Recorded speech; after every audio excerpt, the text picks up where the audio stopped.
Panginoong Hesukristo, mga kaibigan at mga kapatid, Isang mapagpalang umaga sa inyong lahat sa pangalan po ng ating Panginoon. Sa awiting ito na inyong pong napakinggan ay muli pong sumasa inyo ang programang Si Jesus ang Buhay na Pag-asa. Ngayon po ay araw ng Biyernes. Salamat sa Diyos sa panibagong umaga na ipinagkaloob sa bawat isa sa atin. Mga pagpapala na patuloy na ipinagkakaloob ng Panginoon, buhay, kalakasan, at mapayapang kaisipan. Mga bagay na dapat nating ipagpasalamat sa Diyos sa bawat araw ng ating pong mga buhay. Muli ito po ang inyong lingkod, Pastor Randy Rosari ng United Pentecostal Church Bulan, na bumabati po sa inyo at nag-aanyaya rin na sa loob ng isang oras tayo po ay magsama-sama sa isang banal at makabuluhang pag-aaral ng mga salita ng Diyos. At kayo po ay nakikinig sa himpilan ng New Gen FM 100.7. Tayo po ay napapakinggan dito po sa bayan ng Bulan at sa buong probinsya ng Sorsogon. At tayo din po ay napapanood sa Facebook Live ng page ng UPC Bulan Church. Welcome to our program, Si Jesus ang Buhay na Pag-asa. At mangyari po lamang na muli nating ibukas ang ating mga puso at ang ating mga kaisipan upang sa ganitong mga pag-aaral ay patuloy po tayong pagpalain ng Panginoon sa spiritual na aspeto ng ating pong mga buhay. Ang programang ito ay hatid po sa inyo ng United Pentecostal Church Bulan, na kung saan meron tayong 3 congregation na pinangangasiwaan sa tulong at biyaya ng ating pong Panginoon. Good morning sa ating mga kapatiran dyan sa congregation ng United Pentecostal Church Magsaysay Bulan. Pagpalain po kayo ng ating Panginoon. Bukas ay magkita-kita po tayo sa ating schedule ng pagsamba. At ganoon din ang ating congregation dyan sa UPC Santa Remedios Bulan. Pagpalain po kayo ng Panginoon. At maging ang ating congregation dito po sa UPC Iquirino Bulan. Pagpalain po tayong lahat ng ating Panginoon. Patuloy po tayong magsigasig sa paglilingkod sa Diyos. Yamang alam po natin ng ating mga pagpapagal para sa gawain ng Panginoon, kailanman ay hindi mawawalan ng kabuluhan. At good morning din po sa ating mga kapatiran dyan sa Barangay Biton, Magallanes. Ngayon po ay araw ng Biyernes, meron po tayong Bible study dyan sa Labini Family mamayang alas 4 ng hapon. So yan po ang ating schedule ng gawain dyan po sa Barangay Biton, sa Labini Family. At pagbati din sa lahat ng mga kapatiran natin dyan na patuloy pong nagsisikap na maglingkod sa ating pong Panginoon. Batiin din natin ang ating mga kapatiran dyan po sa Barangay Inararan, ang Guwan Family. Maging dyan sa Barangay Nasuhi, ang Himor Family. Pagpalain po kayo dyan ng Panginoon. At patuloy po tayo magsama-sama na paglingkuran ang ating pong Panginoon. Good morning din po sa ating mga kapatiran dyan po sa lugar ng Santa Remedios, ang Solidad Family, Isiha Family, maging ang dyan po sa lugar ng A. Bonifacio, ang Nedja Family. Good morning po sa inyo dyan. Ang Guyala Family at maging ang Murata Family, sina Tatay Eli and Nanay Nora, Brother Adam. I-bless po kayo dyan ng ating Panginoon. Kasama sina Brother Bio. I-bless po kayo ng ating Panginoon. At ang Bible study dyan sa inyong lugar every Tuesday ay patuloy po na pagpalain nawa ng ating Panginoon.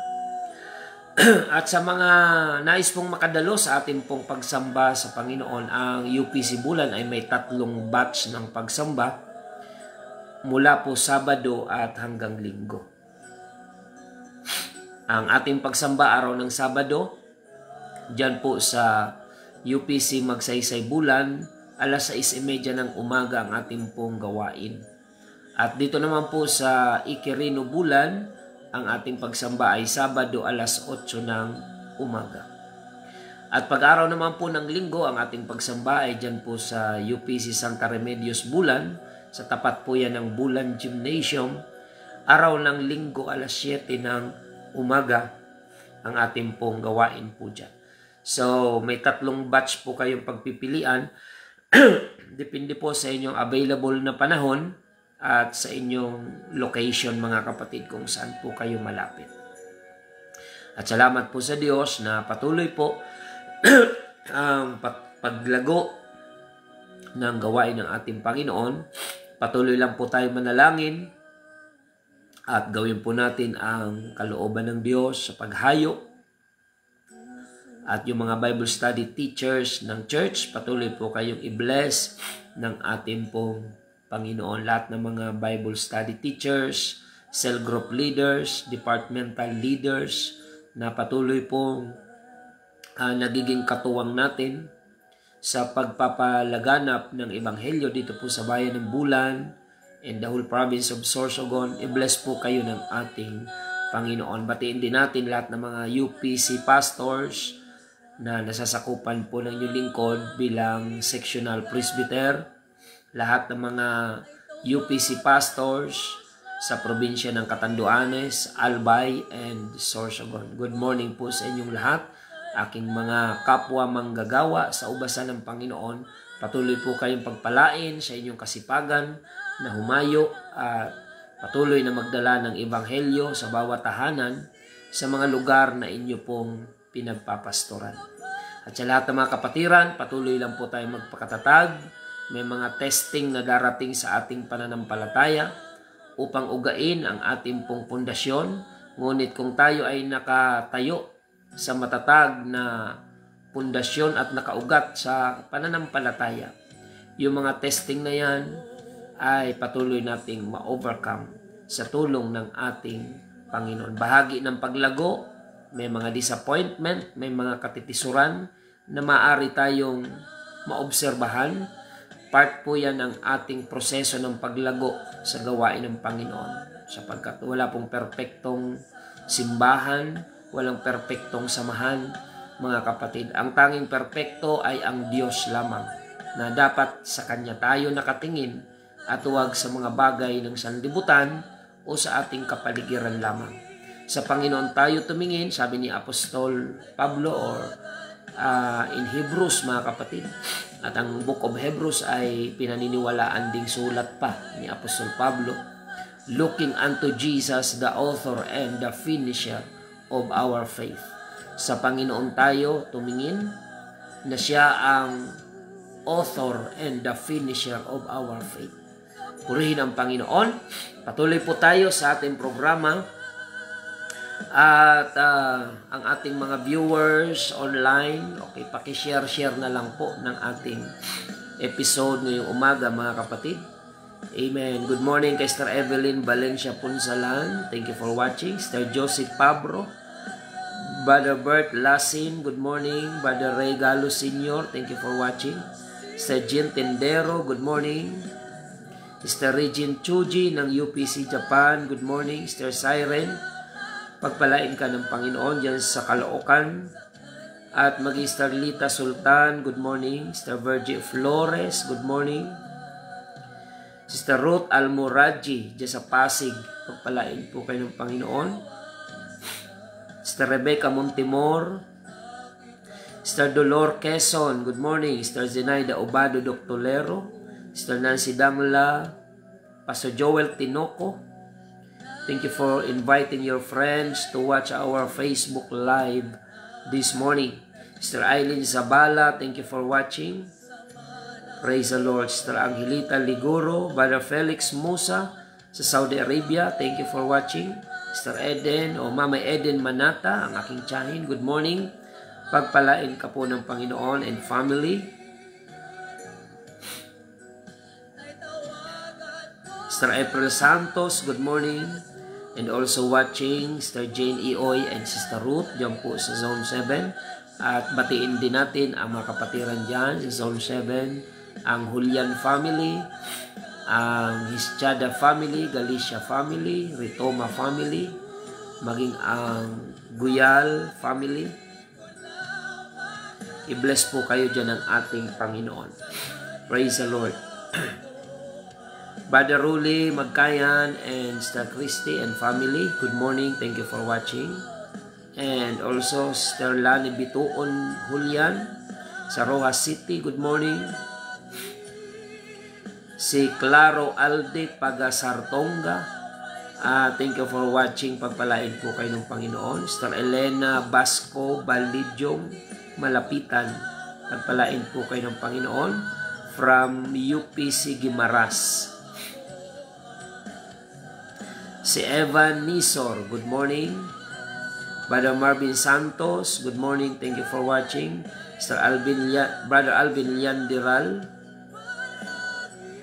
Sister Cheryl Morata, good morning po. Sister Divine Ispela Guyal. Sister Helen Hailo.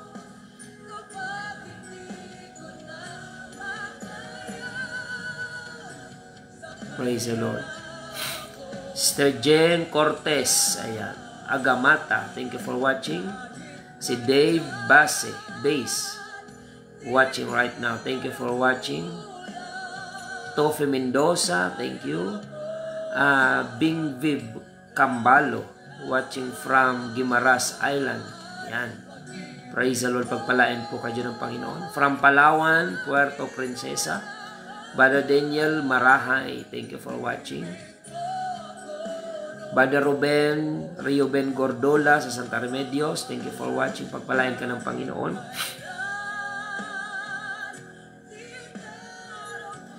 Sister Amparo Balingit, thank you for watching. And Brother Serafin Akiwo, yeah, watching right now.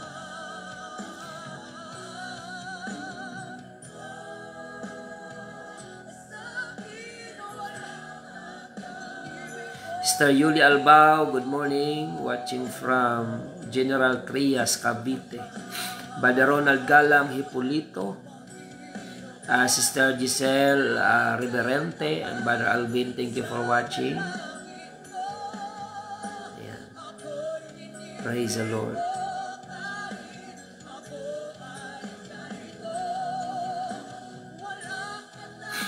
So, purihin ang pangalan ng ating Panginoon, mga kapatid. Patuloy po nating i-share yung ating pong episode ngayong umaga upang marami po ang mapagpala ng salita po ng ating Panginoon.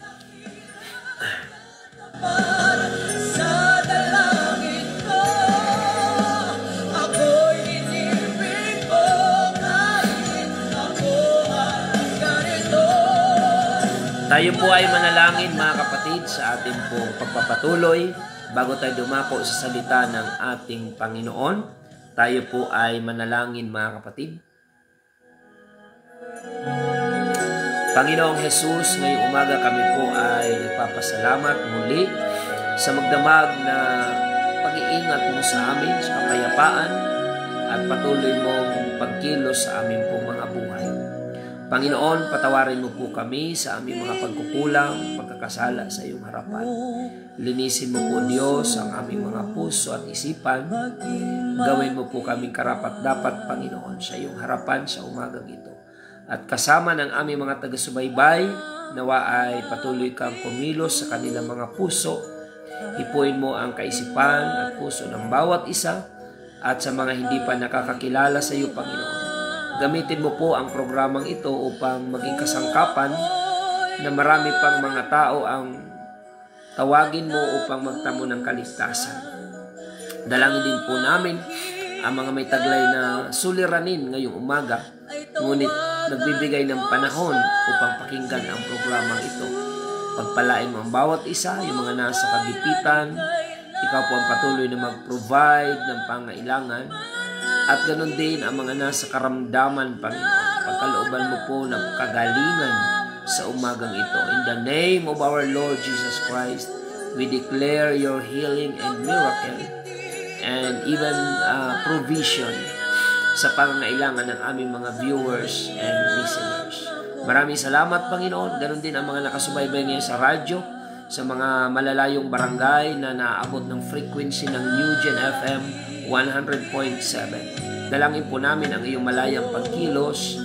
Ipagkaloob mo, Panginoon, sa bawat isa ang kagalakan sa pagtanggap ng iyong mga salita at patuloy mong palaguin ang pananampalataya ng bawat isa.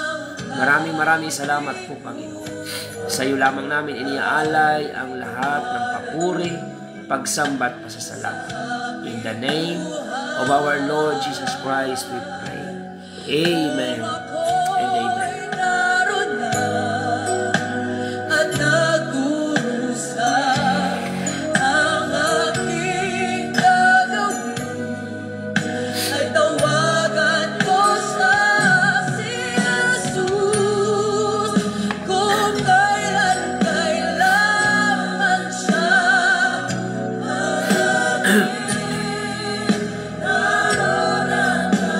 Pagkakataong ito, mga kapatid, tayo po ay dadako na sa salita ng ating Panginoon. Habang sinishare nyo po yung ating episode ngayong umaga, marami pa po ang maabot ng salita ng ating Panginoon. And by this time, mga kapatid, let us open our Bible in the book of 1 Corinthians. 1 Corinthians chapter 3 verse 6 to 9. Sabi ni Apostol Pablo,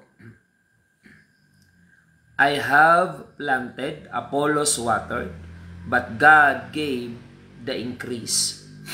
So then neither is he that planteth anything, neither he that watereth, but God that giveth the increase. Now he that planteth and he that watereth are one, and every man shall receive his own reward according to his own labor. For we are laborers together with God, ye are God's husbandry, ye are God's building. Ako ang nagtanim, si Apollos ang nagdilig, subalit ang Diyos ang nagpatubo at nagpalago. Hindi ang nagtatanim o ang nagdidilig ang mahalaga, kundi ang Diyos, sapagkat siya ang nagpapatubo at nagpapalago. Ang nagtatanim at ang nagdidilig ay parehong manggagawa lamang at bawat isa ay tatanggap ng gantimpala ayon sa kanyang pagsisikap. Kami kapwa manggagawa ng Diyos at kayo ang kanyang bukirin, kayo rin ang gusali ng Diyos. So ito po ang ating pag-aaralan ngayong umaga. It's about finding your place in God's kingdom. Amen. Pag-alam kung saan ka inilagay ng Diyos na bahagi ng kanyang kaharian. Ang kaharian ng Diyos ay tinawag din po itong body of Christ, mga kapatid. Sinasabi po ng aklat ng Mateo 6:33 na iniutos ng Panginoon na hanapin ng tao ang kanyang kaharian at ang kanyang katuwiran. Ito ang tanging paraan upang tayo ay makapamuhay ng pinagpalang buhay at buhay na nasa katuwiran ng Panginoon, because our self-righteousness is just like a filthy rags in the sight of God. Kagaya lang ng mga maruming basahan ang ating mga sariling katuwiran sa harapan ng Panginoon. So kaya inutusan tayo ng Panginoon na hanapin ang katuwiran ng Diyos at ang kanyang kaharian na dapat doon tayo mapabilang, mga kapatid, sa kingdom of God na tinawag din itong body of Christ or the church. At dinescribe po ng Biblia, Romans 14:17, that the kingdom of God is not meat and drink, but righteousness, peace, and joy in the Holy Ghost. So yan po yung description ng Bible about the kingdom of God. Ang kaharian ng Diyos ay hindi ang pagkain at pag-inom, hindi material na bagay ang sentro ng kaharian ng Panginoon, kundi ang kanyang katuwiran, righteousness, peace, kapayapaan, and joy, kagalakan sa banal na Espiritu, joy in the Holy Ghost. So bilang mga makasalanan, tayo po ay tinatawag ng Panginoon upang mapabilang, kung tayo ay tutugon, tayo ay mapapabilang sa kanyang kaharian. Na dapat sa bawat kaharian ay meron lamang iisang hari. In every kingdom, there's only one king. In the kingdom of God, Jesus Christ is the King. He's the only God. He is the Prince of Peace, King of Kings and Lord of Lords. Siya ang nag-iisang Diyos. Kung ang buhay natin ay pinaghaharian ng Panginoon, ibig sabihin kabilang tayo sa kanyang kingdom. At upang ito ay mangyari, we need to surrender our lives completely to God, our own will to the will of God. Kailangan isuko natin yon, at upang ang Diyos ang maghari sa ating pong mga buhay. Purihin ang pangalan ng Panginoon. Now, sa mga mananampalataya na tumugon sa panawagan ng Panginoon patungkol sa kaligtasan, we are now in the kingdom of God, enjoying our privilege to serve the Lord inside the kingdom of God. Kailangan bilang kabahagi ng katawan ng ating Panginoon, alamin natin, i-discover natin kung anong function ang pwede nating gawin upang tayo ay bilang kasama sa katawan ng Panginoon ay mag-function tayo ayon sa design ng Panginoon. Kagaya po ng ating katawan, iba-iba ang parte ng katawan, may ulo, may balikat, may kamay, may paa, mayroong ilong, may mata, may bibig, may tainga. Iba-iba po yan ng function. Kaya hindi po dapat naiinggit ang mata sa bibig, hindi dapat na insecure ang tainga sa ilong, sapagkat may kani-kanya siyang function kung gagalaw sila ayon sa disenyo ng Panginoon. Ganon din po sa body of Christ, mga kapatid. Sa katawan ni Kristo or the kingdom of God, kailangan malaman ng bawat individual na nariyan kung ano ang specific niyang function mula nung nilagay ka ng Panginoon sa church o sa kingdom of God. Kailangan ma-discover natin kung ano ang ministry na mayroon tayo or talent na invested by God sa buhay natin na dapat natin itong gamitin for His glory.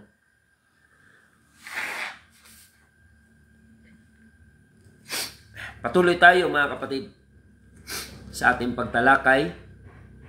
Sa paksang ito ay tutulungan tayo ng Panginoon alamin ano ba yung function natin sa church.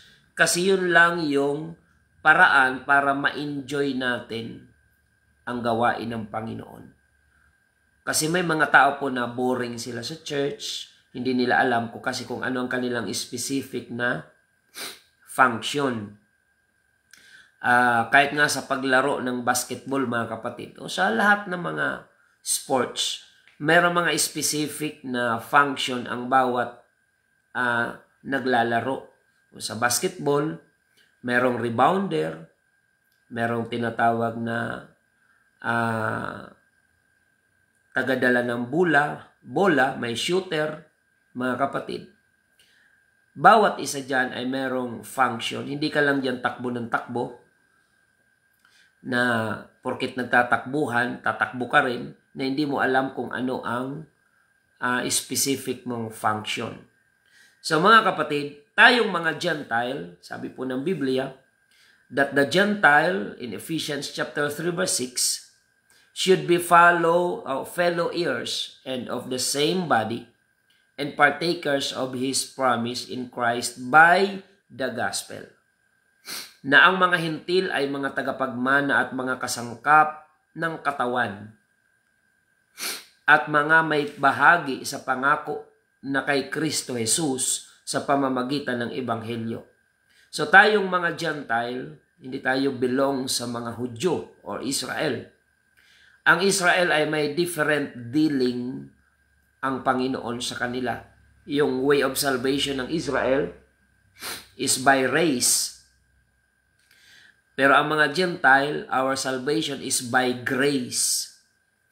Kung ang mga Hudyo, kahit mga matigas ang ulo ng mga Hudyo, and even now, ang mga Hudyo ay hindi po naniniwala kay Jesus Christ. Pero dahil sila ay bansang pinili ng Diyos from the time of Abraham, mga kapatid, sila yung peculiar people, and spiritually, mga kapatid, tayo naman po yun. Sila po literal na bansang pinili ng Diyos, bansang protektado ng Diyos, and until now, we can see the Israel, how they protect, mga kapatid, being protected by God in terms of war, in terms of technology, mga kapatid, at advance na mga kagamitan, ay makikita natin na hindi nagpapahuli ang Israel despite na sila ay maliit lang na bansa, mga kapatid. So, ang literal na chosen nation ng Panginoon ay ang Israel. Pero tayo mga Gentile, tayo yung mga spiritual Israelites. Hindi literal. Spiritual Israelites. Tayo yung peculiar people, chosen generation, holy priesthood, holy nation, mga kapatid. So, napabilang tayo dyan na mga hintil only because of the gospel of Jesus Christ. Kaya, sabi ni Apostol Pablo in Romans chapter 1 verse 16, "For I am not ashamed of the gospel of God, of Christ, for it is the power of God unto salvation, to the Jew first and also to the Greek." Sa mga Gentile, the only way of salvation natin is through the gospel. Kaya hindi natin dapat ikahiya ang ebanghelyo na ito'y ipangaral, ipahayag, sapagkat ito ang tanging daan at kapangyarihan ng Diyos sa ikaliligtas ng bawat sumasampalataya. Kaya sa mga mananampalataya, hindi natin dapat ikahiya ang pagbabahagi ng salita ng Diyos sa iba. Kung paanong tinanggap mong walang bayad, ay ibahagi nating walang bayad. Kung kailangan pang tayo ang magbayad para maibigay lang ng libre ang salita ng Diyos, ay kailangan nating gawin. For example, itong ating programa sa radyo ay hindi man po ito libre, binabayaran natin ito, mga kapatid, upang makarating sa inyo ng libre yung salita ng Diyos. So by all means, ay makapagligtas po ng mga kaluluwa before the coming of our Lord Jesus Christ. So, bawat isa na nasa gawain ng Panginoon sa mga mananampalataya, we need to discover our part na dapat gagampanan inside the kingdom of God. Sabi po ng 1 Corinthians chapter 12 verse 26 to 28, "And whether one member suffer, all the members suffer with it.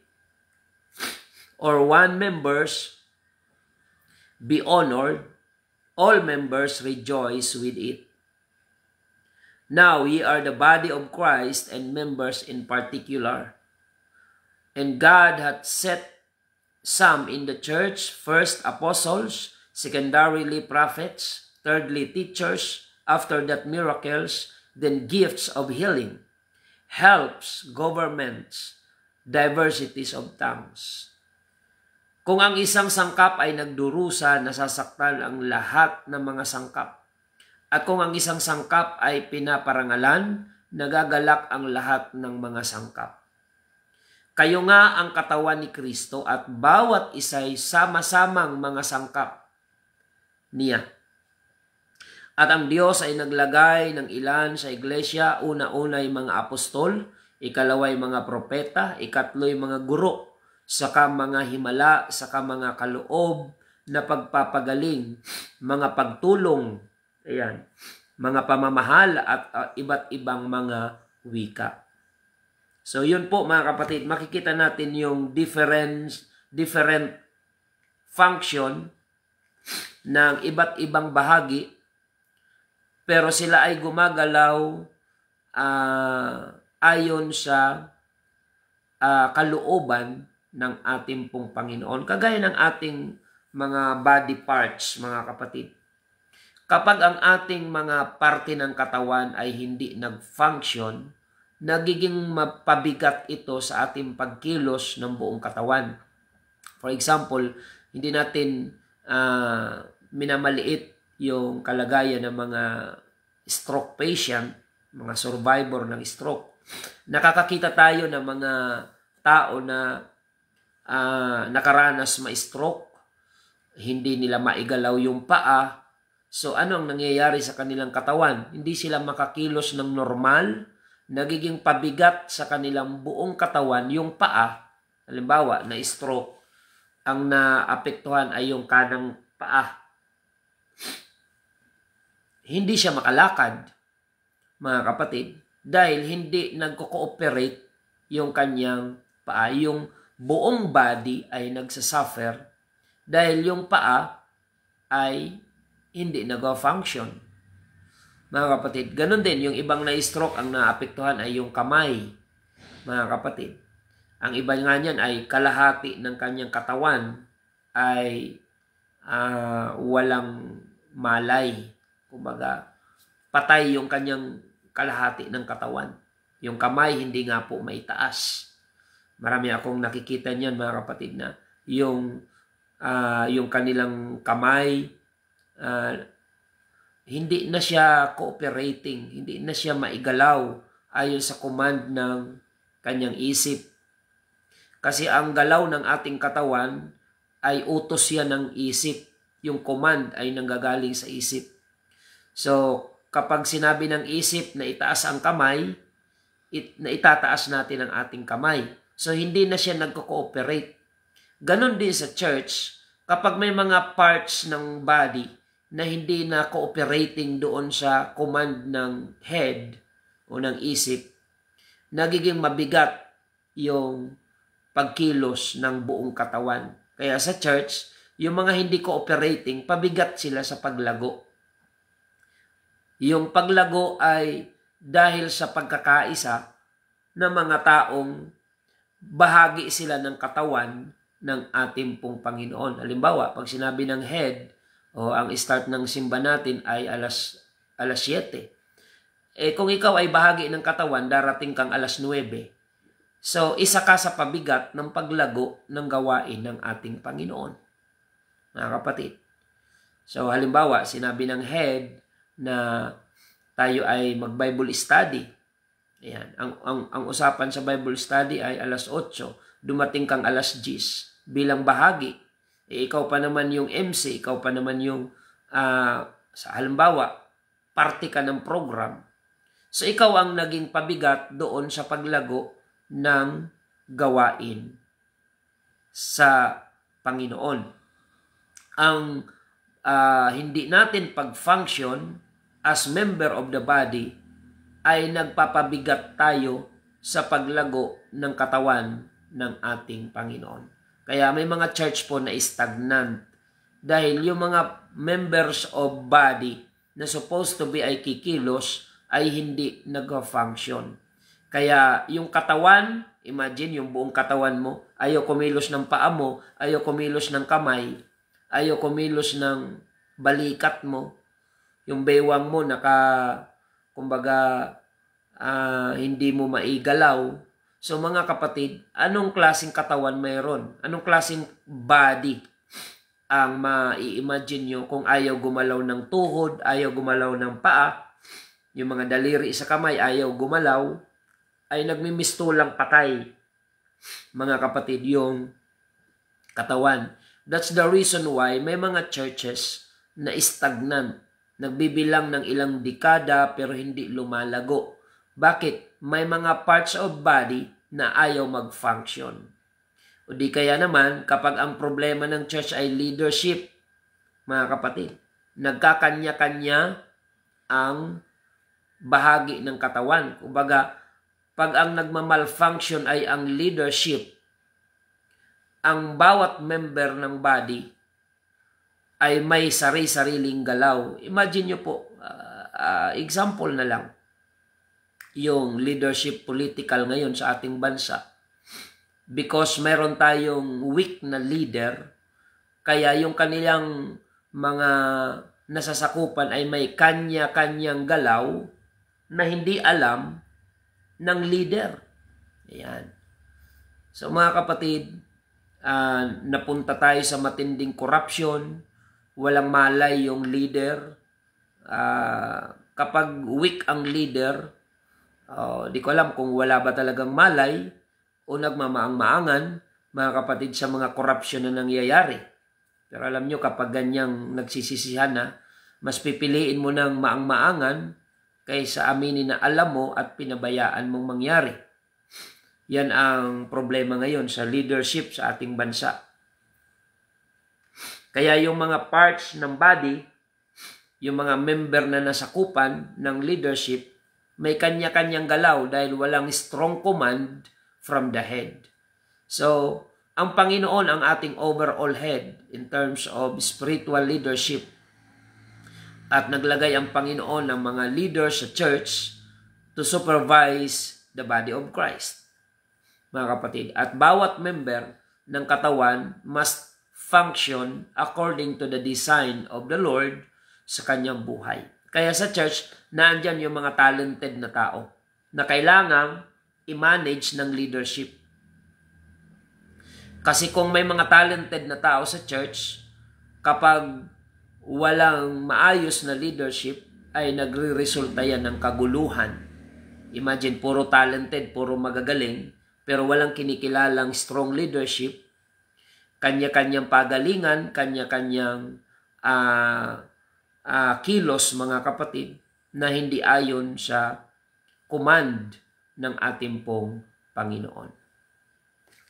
So kapag ang member daw ng body ay nagdurusa, ramdam ito ng lahat. Sabi nga sa kasabihan, sakit ng kalingkingan, ramdam ng buong katawan. Praise God. So, kapag ang member naman ng body ay napaparangalan, ang buong katawan ay nagre-rejoice. 1 Corinthians 12:12, at kung ang isang sangkap ay nagdaramdam, ang lahat ng mga sangkap ay nagdaramdam na kasama niya. O kung ang isang sangkap ay nagkakapuri, ang lahat ng mga sangkap ay nangagagalak na kasama niya. Yan, totoo yan. Praise the Lord. 1 Corinthians 12, chapter 12, verse 4-6, now there are diversities of gifts, but the same Spirit. And there are difference of administration, but the same Lord. And there are diversities of operations, but it is the same God which worketh all in all. Ngayon, may iba't ibang mga kaloob, datapwat iisang Espiritu, at may iba't ibang mga pangangasiwa, datapwat iisang Panginoon. So sa church, may mga iba't ibang talent, pero dapat kumilos ang iba't ibang talento sa iisang Espiritu. Espiritu ng Diyos. So, ang mga talent, gift, dapat mag-operate po yan ayon sa iisang Espiritu lamang, ang Espiritu ng Diyos. Yan. Ang mahirap pong i-manage ng mga tao ay yung mga talented but undisciplined person. Kaya, ang Diyos, mas gusto niya yung character kaysa sa talent. Kasi yung talent, yan po ay naaaral, napapractice. Pero yung character, mahirap yun hanapin. Yung good character, good attitude. Na kapag ikaw ay sinaway, hindi mo mamasamain, kundi ituturing mo itong ikabubuti. Tuloy tayo, mga kapatid. So, despite na marami kang talento, kung hindi ka naman available, hindi ka rin magagamit ng Panginoon. Marami mga tao na punong-puno ng talento.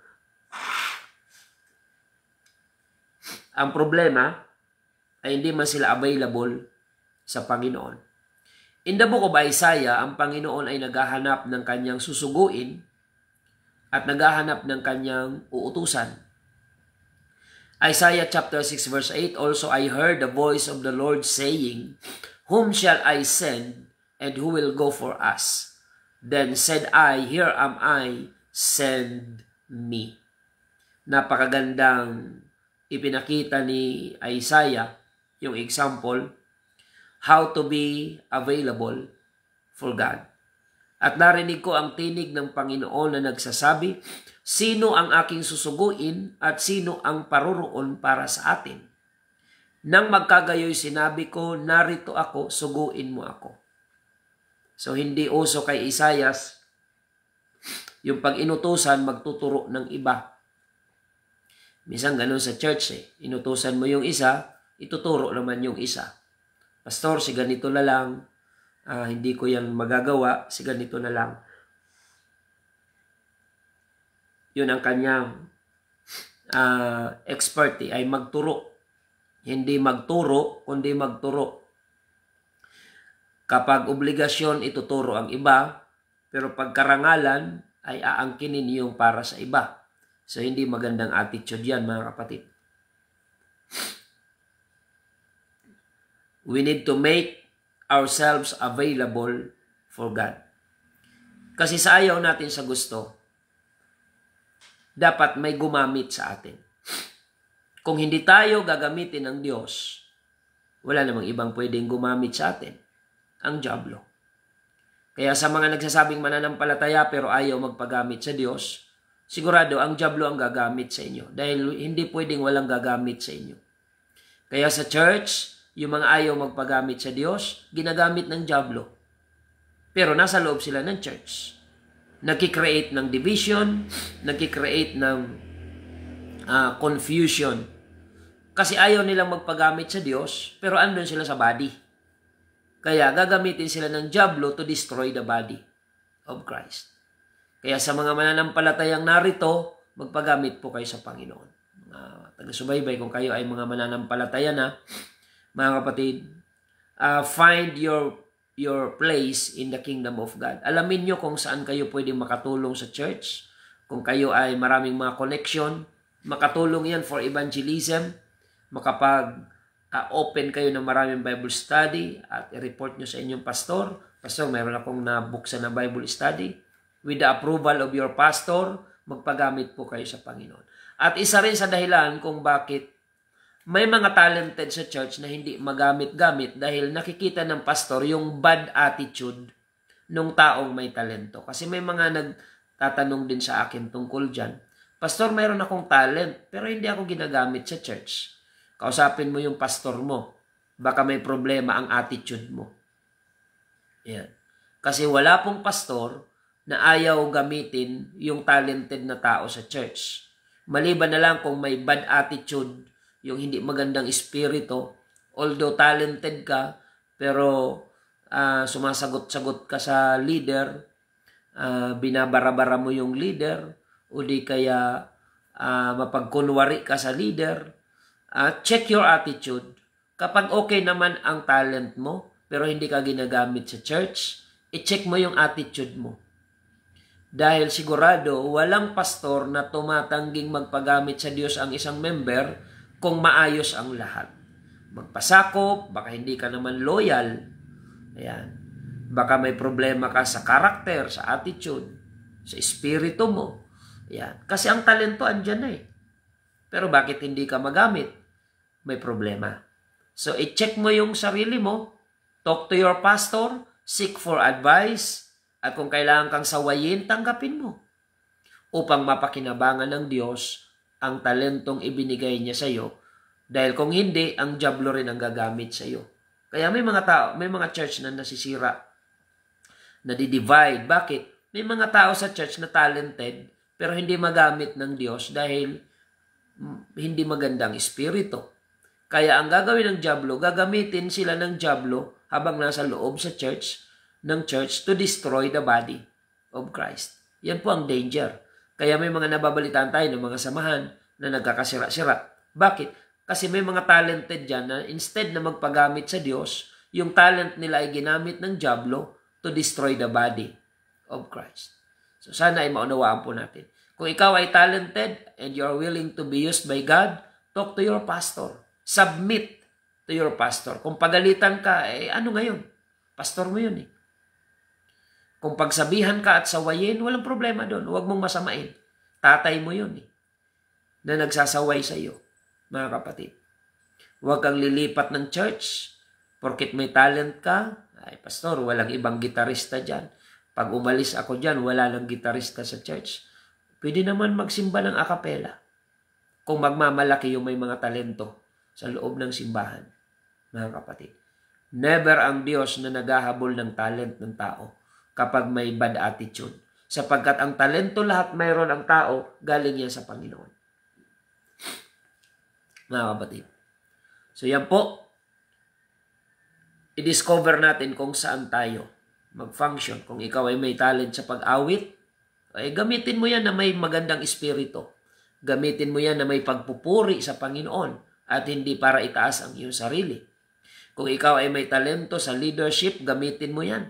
Bumuo ka ng mga grupo, Bible study, upang lumago ang mga inaakay mong mananampalataya.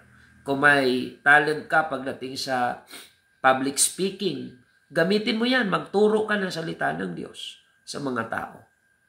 With the right spirit, with the approval of your pastor. Laging ganun. Ang kilos ng parts of the body, ang command ay nanggagaling sa head. Ayan. Halimbawa, gusto mong mag-conduct ng Bible study, paalam ka sa pastor mo. Bago mo gawin, paalam ka. Seek the approval of your pastor or leader before you start your desire na magpagamit sa Panginoon. Kapag may mga saway ang pastor, pakinggan nyo. Huwag kayong mairita pag sinasaway kayo. Dahil wala namang sinasaway na tama. Ang sinasaway ay yung may mali. Mga kapatid. And sometimes, warning para manatili kang tama at huwag kang magkamali. So yan po mga kapatid.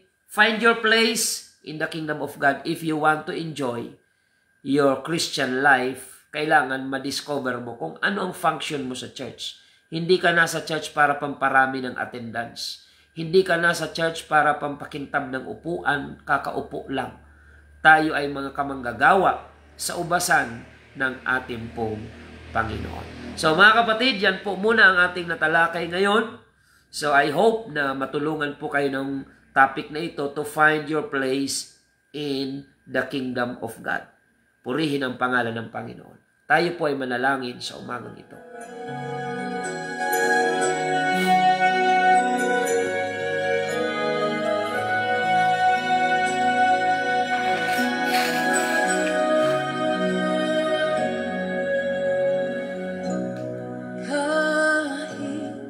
Panginoong Jesus, kami po ay nagpapasalamat sa umagang ito, sa biyaya mo at pagpapala, sa paksang ito na aming naipaglingkod, kung saan ito ay pagkapakipakinabang sa spiritual na buhay ng aming mga taga-subaybay.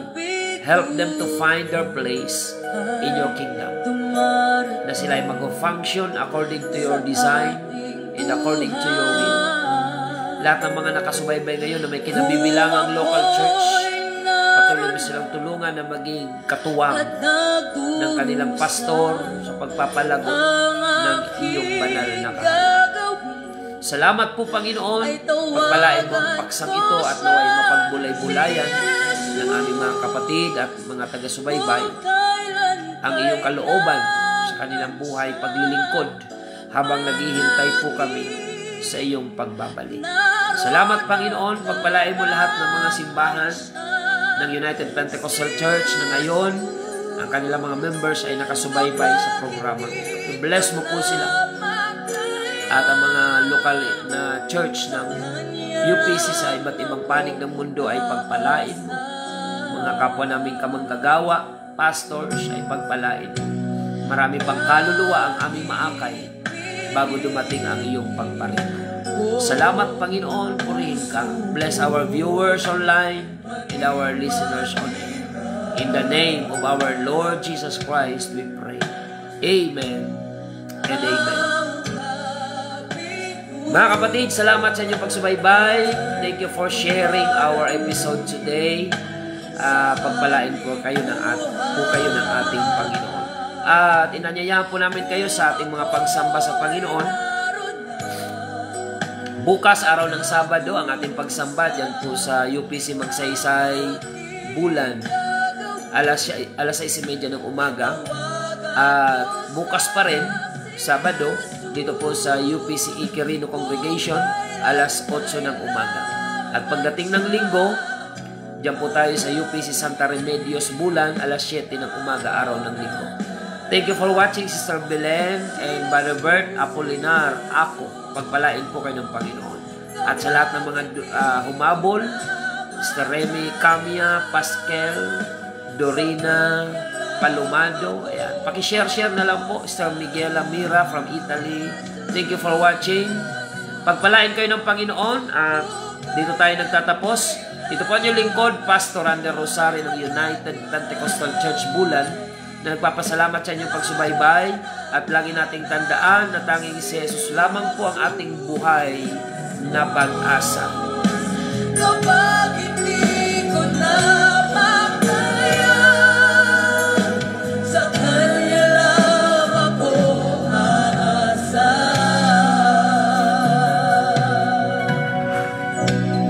Maiiwasan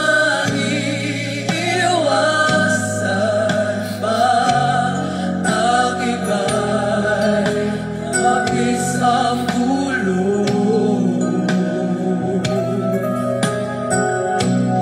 Kahit kaibigan ay nagbibigay sama ng